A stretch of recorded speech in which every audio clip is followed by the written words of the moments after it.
we have established this idea that understanding the needs of the learners themselves is really important.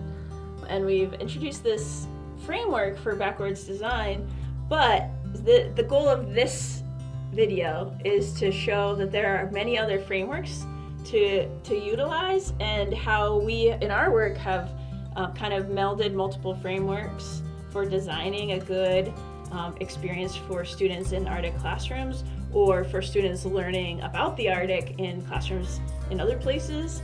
Yeah, so we're going to show how you might design something using melded frameworks that blend multiple different knowledge systems. The first thing that we've been learning is determine what values are defining the activity or the work or the lesson or the unit that you're bringing forward. What are the values? And you can ground them in the values of that place, but also share your own personal values that you're bringing to the table. Here in Alaska, you'll go to a classroom and you'll probably see a poster with the values of that place. So there's you can see the Athabascan values or the Inupiaq values that are guiding the learning in those spaces. In our summer camps, in our lesson plans now, we try to align a value for daily, yeah. Value for family, value for the stewardship for the land, value for spirituality, those sorts of values that turn learning from something that is about you or the teacher and the student into something that is bigger, about an intention bigger than yourself, for your community, past, present, future. You look at models like the Inupiaq Learning Framework or the Seasonal Round Framework, or I love Oscar Quagley's framework of making sure that multiple dimensions of personhood are a part of the learning. So there's way more models. Elena's going to share some of the ways that science can fit with Indigenous models of teaching and learning, and then how we've been fusing the two. Right. So one of the things that we learned, that since it's important to build on the knowledge system or the knowledge that and practices that the students are used to in the rural schools in villages, then we thought about how do we braid the knowledge systems from the indigenous to the mainstream science. And there is a framework that you will see in this figure, that there is a common ground between both knowledge systems, the indigenous and the Western.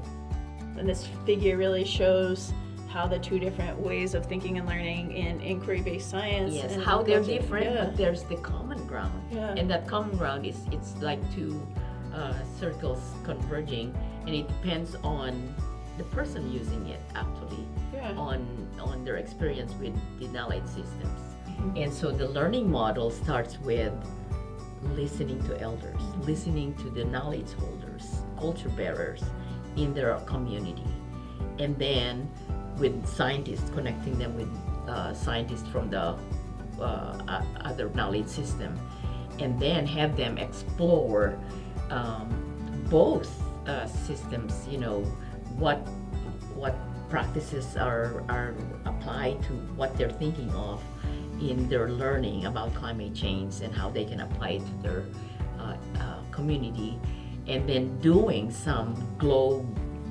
measurements or observations. That's actually not too foreign to them, because observations is one of the basic things that and then how they do trial and error, and it's present in both systems too. Yeah. And which we call experimenting. Right. But it's a trial and error, and see what works and how it can get better to solve the problem that they might have in their community, and actually applying what they're learning in STEM, in science, technology, engineering, and math, to an issue, a climate change issue in their own community, and then sharing that back with the tribal council, with the city council, and presenting it to students in their school, or going to Globe offers a lot of opportunities for sharing to other students with other students, and they go to the regional student research symposium. Look up Globe. Yeah. Globe.gov. It's worth your time investigating. Right, Globe. because they can also present it internationally through the virtual science symposium. And we'd like to end with some sort of application of Yes. of whatever they've been studying to real life problem solving in your own community, whether it's urban Arctic or rural Arctic. Yeah. Right. And if you were paying attention to that seasonal round, you'll see that this matches really well to the idea of spring as a time of emergence and learning, and so the students are exploring, and then you'll see the summer as the time of really growth and doing the thing, and fall as the time of finishing, reflecting, analyzing, and then winter as the time of sharing. So in our work with the Association of Interior Native Educators, we co-created curricula to kind of match the whole seasonal cycle. And so this is kind of we just share this as an example of the melding of multiple frameworks.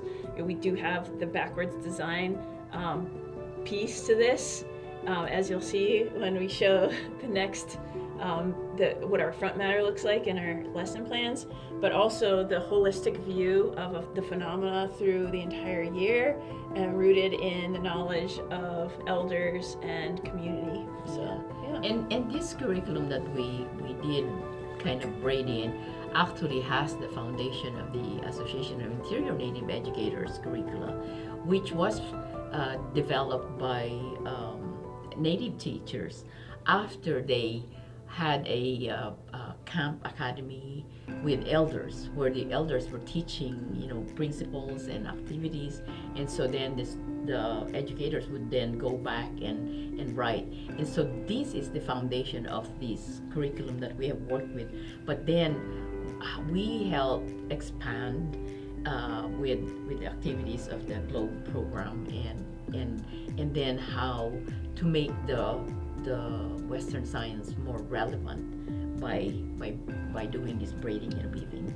So an example of how you might set up an activity like this, using weaving multiple knowledge systems together and following like kind of a hybrid framework for design. You see the values that were aligned, and then other elements. Well, one of the things that teachers are interested in is having activities that do not add to their workload, but actually is a part of what is required of them. Yeah. And so one of the things that is part of what is required is aligning what they're doing with the students with the standards, education standards, whether it's science, social studies, and so with this, there is the science standards, and there's also the Alaska cultural standards that is part of this cultural curriculum. Yeah. So here we share these as examples of other frameworks that are in use in Arctic, far north, and boreal regions, and we are heading to trying to define what are the good elements and practices that should be in these lessons. Like once you have your priorities, your enduring understandings, big ideas, essential questions defined based on what the priorities are of the teachers, the existing knowledge of the students, and the priorities of the community, okay, how do you then apply good practices to the actual activity design itself? So see you at the next video.